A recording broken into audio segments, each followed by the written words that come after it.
Okay, I see this sort of thing everywhere. Best gun in Battlefield 6, best assault rifle, best attachments, best loadout, S tier, meta, zero recoil. You need to use this weapon!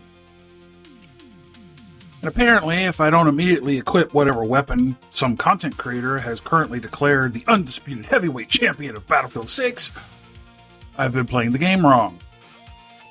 So let's commit a little Battlefield heresy, shall we?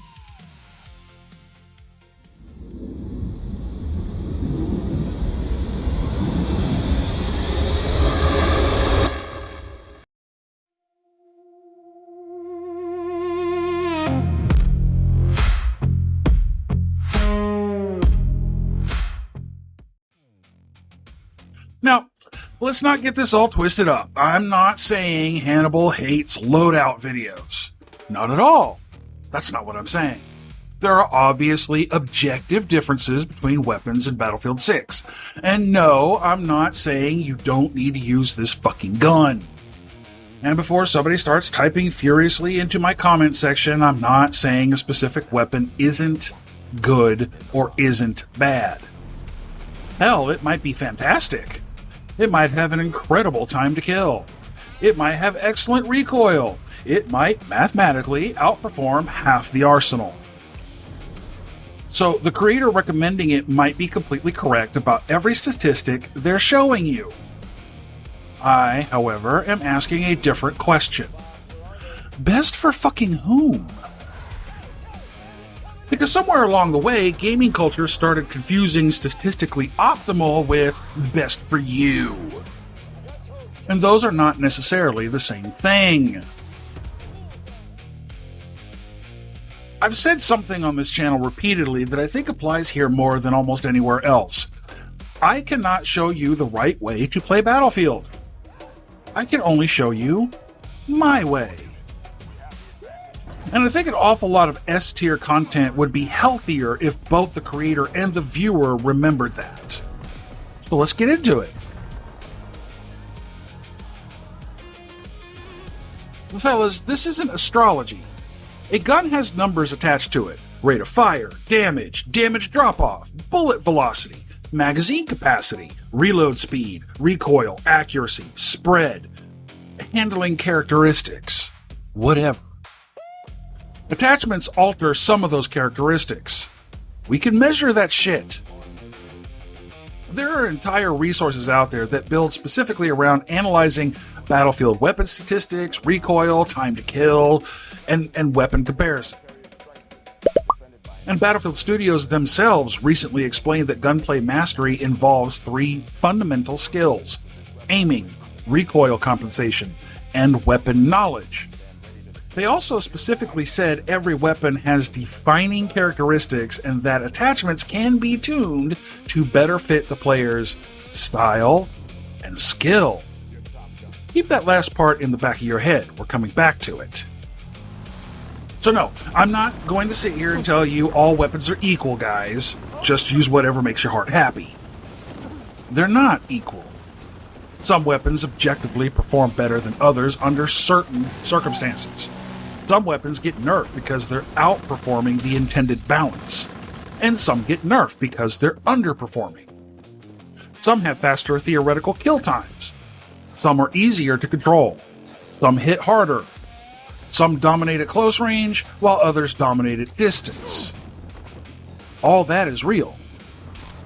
But here's where the wheels start falling off that fucking wagon. Because there's a massive difference between saying Weapon A has the fastest theoretical TTK within 20 meters and saying Weapon A is the best gun for you. That just changes the claim.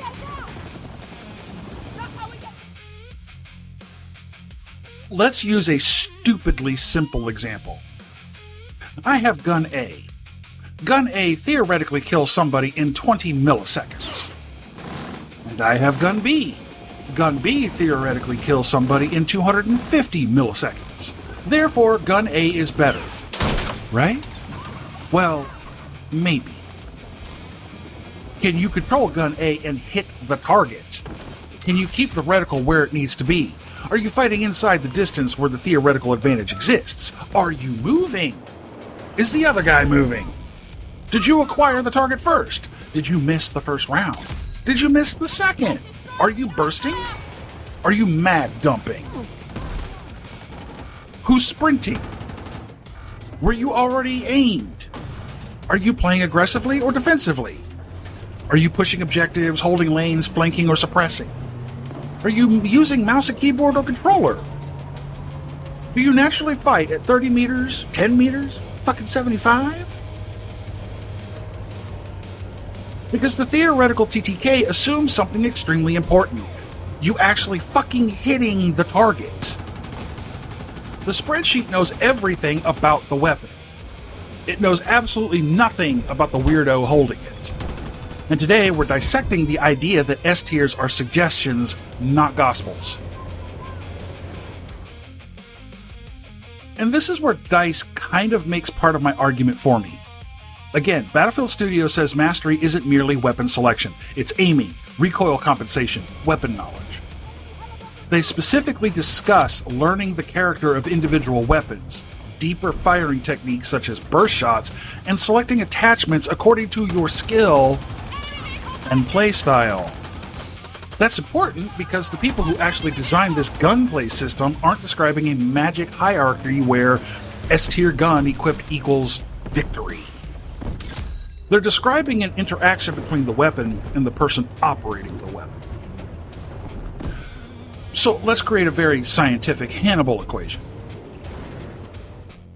The premise here is if you're donning an S-tier weapon or loadout were fundamentally true, everybody could copy the best Battlefield player's weapons build and immediately become the best Battlefield player. Go ahead. Try it. I'll wait. We could pause the video here and you could test that theory. Now, let's use the M16 as an example. Because every weapon has its people. There are M16 people. You know who you are. You people sing songs about this fucking rifle. You'll tell me about the burst, you'll tell me about the range, you'll tell me about the damage. You'll tell me about the attachments. How clean it feels. You'll show me 37 kills, 47 kills, 107 kills. You'll show me a scoreboard that makes me reconsider every decision I've made since childhood. And that's great. Seriously. If that weapon works beautifully for you, use the motherfucker.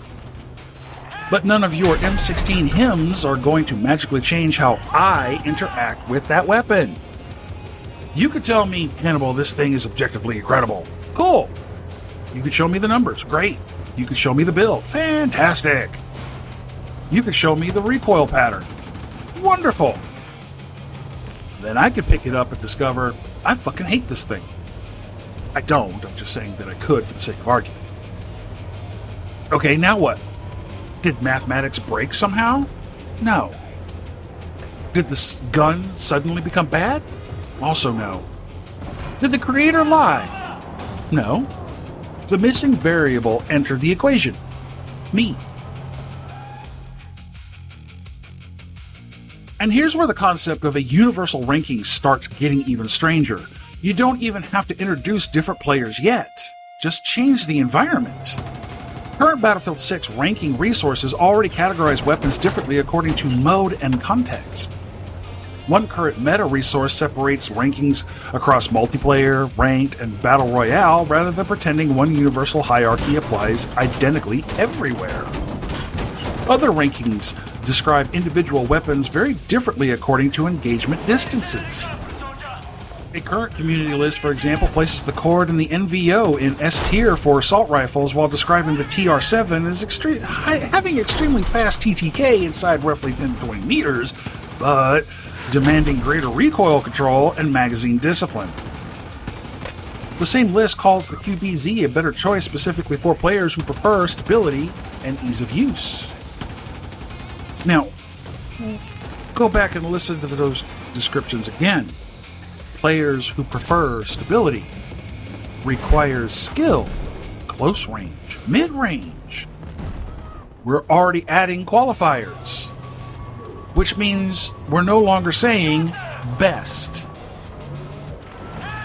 We're actually saying best if. And those two little letters change the entire fucking equation, let alone the conversation. Best if you're playing at this range. Best if recoil isn't a problem for you. Best if you're aggressive. Best if you value handling. Best if you can manage the magazine. Best if you could actually land the shots. Now we're getting somewhere. And attachments make this even more obvious. What's the best attachment? Okay, for what? Recoil, ADS, hipfire, velocity, suppression, magazine capacity, reload, movement? Because attachments frequently involve trade-offs. If I improve one characteristic, I may sacrifice another. So when someone gives you the best weapon build, what they're actually giving you is the combination of characteristics they decided were most valuable. That may be an extremely educated decision. It may be based on hundreds of hours of testing. It may be statistically optimized. But there's still a value judgment hidden inside it. What are we optimizing for? Because I want my weapon to behave differently than they do. I might accept slightly lower TTK for substantially greater controllability. You might accept more recoil because you want maximum lethality. Somebody else might sacrifice both because they want a suppressor. Somebody else is playing close enough that velocity barely even matters. And maybe somebody else is sitting far enough away that velocity matters enormously. Same gun, same attachment system. Different player, different job, different answer. This is where I'm probably going to surprise a few of you. I'm not really blaming creators for this. I mean, I am, but at least not entirely. Because I understand what they're doing. Take one current Battlefield 6 guide. The creator literally says, these are the best guns they've used so far. That's a very important detail to remember. And then when discussing a different weapon, the same creator often admits that they initially hated the weapon because its recoil caused them to miss important shots, until recoil-reducing attachments made the weapon much easier for them to use. That's actually a perfect example of what I'm talking about. The weapon did not change because the creator developed feelings.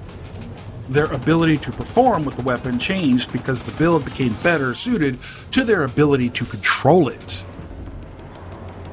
The same guide describes different weapons in terms like versatility, close-range usefulness, mobility, recoil, range, magazine limitations. It could even say one SMG is a monster in the right hands. Exactly. The right hands. That's a fucking qualifier. Another creator example is when a video suggests a cord setup as the strongest assault rifle after an update and describes a meta loadout intended to help their viewer dominate matches. Another could promote the M4 as the #1 setup with high accuracy and recoil control. Another could rank top weapons using recoil and TTK data specifically to find guns that balance fast killing with controllability. Are those people necessarily lying? Well, no. I'm not suggesting any of those creators are lying at all. They're answering a question their audience keeps asking, but they aren't necessarily answering the question. Which means maybe the creator isn't the only problem here. Part of the equation most content creators leave absent in their lists is the players themselves. Because let's be fucking honest about this. What do gamers search?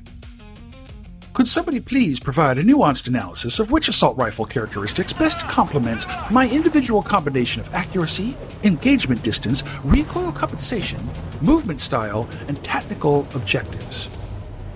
No. We type best AR for Battlefield 6, best SMG in Battlefield 6, best LMG Battlefield 6, etc., etc. That's what we want. Tell me what to use. Tell me what attachments. Tell me what's meta.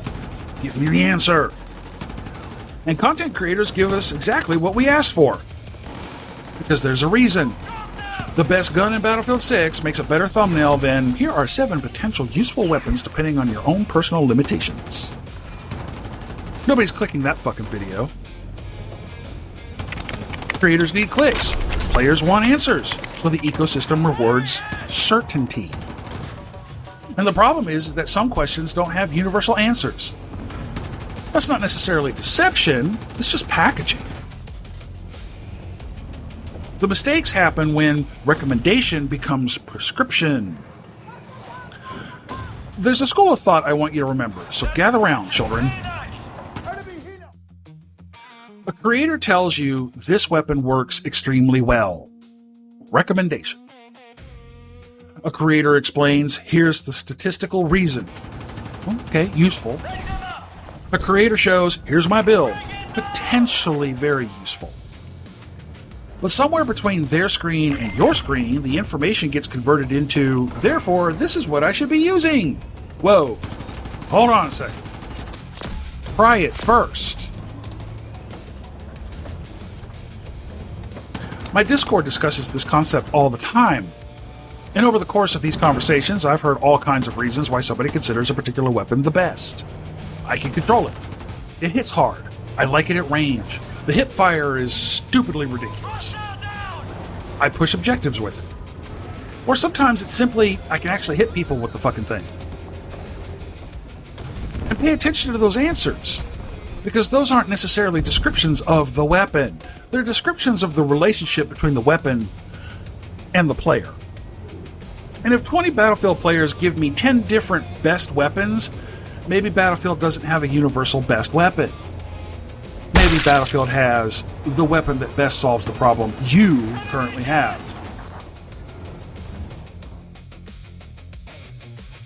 And some of you out there may even try to hit me with, but Hannibal, some guns are actually better than others. Well, yes, absolutely. I'm not trying to build a straw man out of that. What I'm suggesting is that some guns will objectively be stronger, some substantially. Balance mistakes happen. Overpowered weapons happen. Underpowered weapons happen. A gun with exceptional damage, manageable recoil, strong range, and good handling is going to outperform a weapon with mediocre damage, horrible recoil, and terrible handling in a lot of circumstances. I'm not denying the existence of meta. I'm challenging the leap from this weapon has superior characteristics to every player should therefore use this weapon. Those statements are completely different. Let me give you an absurd example. Imagine the statistically greatest sniper rifle in Battlefield history. One-shot kill, infinite velocity, no bullet drop, perfect accuracy. God himself crafted the optic. Now, know who that's still fucking useless to? Somebody who can't snipe. Statistically incredible, practically useless for that player. That's the distinction I'm talking about here in regards to those silly little S-tier videos. And there's also a reason I don't make them. And this gets even more important in Battlefield because Battlefield isn't fucking Team Deathmatch, the franchise. You're playing classes, you're playing objectives, you're fighting other players, you're fighting vehicles, you're defending, attacking, reviving, spotting, repairing, resupplying. You're moving through environments that could take you from a cramped building to a giant open field inside 10 seconds. Battlefield 6 even has a signature weapon bonus attached to classes in that class structure. For example, assault benefits with assault rifles, engineers with SMGs, support with LMGs, and recon with sniper rifles. So what's the best gun? Again, for what? If I'm support and my entire goal is maintaining pressure from a position while keeping my squad supplied, maybe my ideal answer looks different from the dude sliding through hallways hunting 20 kills in 30 seconds. That's not because one of us understands Battlefield and the other doesn't. We're doing two different jobs. And I don't want to make this entire video about everybody else's performances. My shit goes on trial as well. Because I've recommended things. I've shown you weapons I like. I've shown you attachments I use. I've talked about how I play different classes. But here's the distinction I try very hard to maintain. I'm showing you what works for me. I'm not one of the greatest Battlefield shooters on planet Earth. Oh, no. Far fucking from it. As so many idiots like to point out, there be bots in my videos. So no, not the greatest shooter ever. And I have never pretended to be. There are people watching this video right now who could probably hand me my own ass over and over again. Wonderful. That's actually why my point matters. I need weapons that work with my limitations, my reaction time, my recoil control, my engagement choices, my preferred ranges, my own movement, my decision making, my role that I'm playing. If weapon A is theoretically 5% more lethal than weapon B, but I constantly perform 20% better with weapon B, I don't give a flying buck what your tier list says. Weapon B is better for me. The scoreboard isn't going to walk over afterward and say, "Excuse me, Hannibal, technically you used a B tier rifle, therefore we're removing those kills from your score." No. Use what works. And I actually want you to test this instead of merely hearing me talk about it. Take one or two weapons currently receiving heavy S tier meta recommendations. Use the recommended builds. Play several matches. Then switch to weapons you wouldn't naturally gravitate towards. Not one match, because one game proves fuck all. Play enough matches to actually compare how comfortable were you with it, what engagements were you trying to win, where were you losing, were you fighting the weapon, were you naturally changing your playstyle to compensate, were you performing better statistically with the meta, or does your preferred weapon produce better real-world results despite losing portions of that spreadsheet? And whatever happens, use the weapon that gave you the better results. If the S-tier gun beats the shit out of your performance, okay, fine. That's evidence. If it doesn't, also evidence. The conclusion doesn't require you to win an experiment. Because the conclusion isn't your preferred weapon is better. The conclusion is your performance being the final test.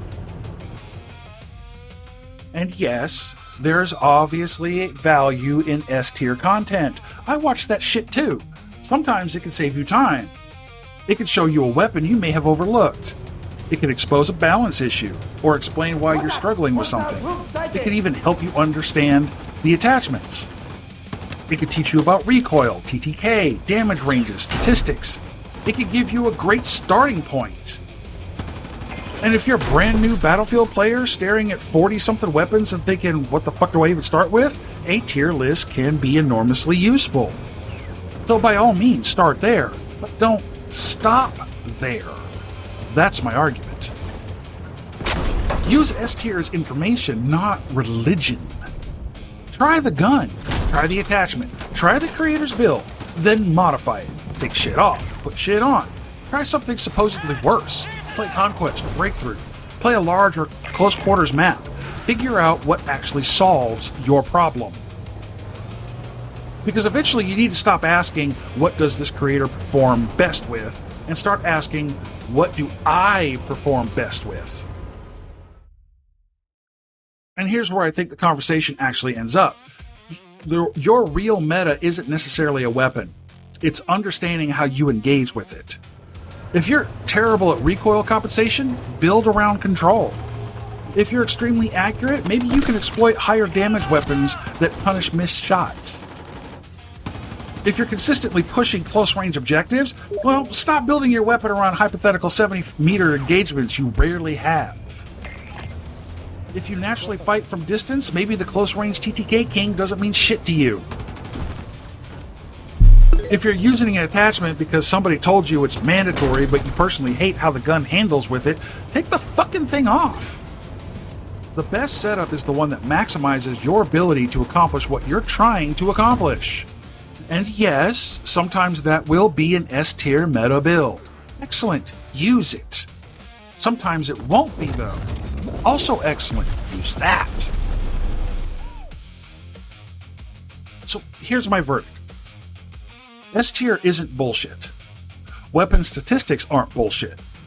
Meta-analysis isn't bullshit. Loadout videos aren't bullshit. The bullshit begins when we pretend those things eliminate the player from the equation, because they don't. A weapon can objectively be excellent. A build can objectively improve certain characteristics. and a creator can objectively perform incredibly well with it. But you can still fucking suck with that weapon. That's life. Conversely, a weapon everybody calls mediocre can fit so perfectly that you're annihilating people with it. So which weapon do you use? The S tier one? Maybe. The B tier? Perhaps. The weird gun everybody else hates? Possibly. Test it. Figure it out. This is why I never wanted this channel to become Hannibal Explains the Correct Way to Battlefield. I can't do that. Nobody really can.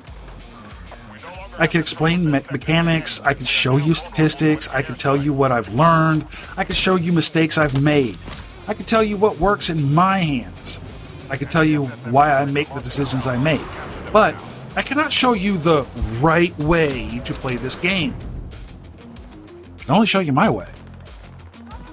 This is why I don't do S tiers, this is why I don't do build videos, because it's all subjective to me. And every content creator telling you about their favorite weapon is ultimately doing the exact same thing. They're showing you their way. So, sure, take what helps, but ignore what doesn't. And then go find yours. So here's what I want from you. Forget the gun everybody tells you you're supposed to like or use. What's the weapon in Battlefield 6 that everybody seems to worship that you absolutely fucking hate? And then give me the opposite. What's your supposedly mid, mediocre, B tier, C tier piece of shit that you will defend until your dying breath because somehow it just works for you? I want both. And more importantly, tell me why. Because I'm willing to bet the reasons are going to tell us considerably more about the player than the weapon. Drop it downstairs. Thanks for watching. Until the next one, out.